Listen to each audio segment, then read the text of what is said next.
I am going to do a video on painting, on art today.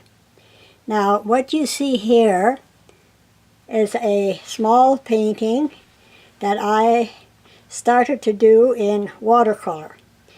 Now, it's far from perfect, and it's really not to my liking. So the subject here of the matter is, if you have a painting that you're working on, a watercolor, and it's not to your satisfaction or to what you really want, and it's not working out, well, most artists would probably just tear it up or turn the paper around and do it on the other side. But there's an easier way than that, and a way to save your drawing and to start over with watercolor, believe it or not.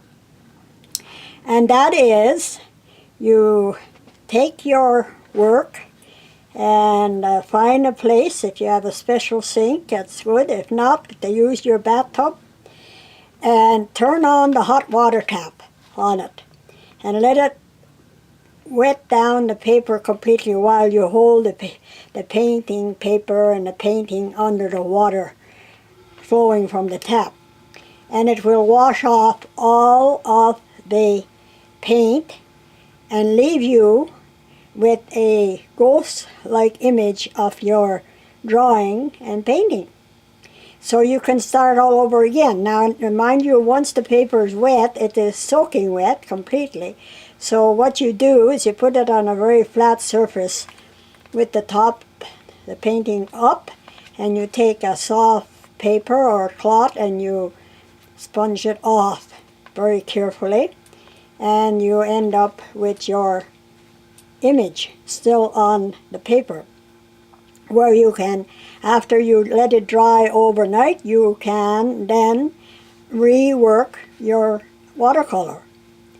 So you save your expensive paper, your expensive watercolors, and your painting.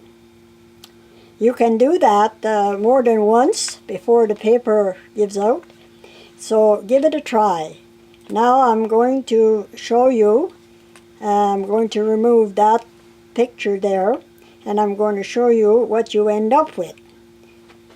Very carefully here. Here we go. Now, I hope you're going to be able to see that. Probably not very good, but that's the bottom of the painting there, the image that's left on the paper. And that's what I got left after I washed it off. And you can rework that into a finished, beautiful painting the next day.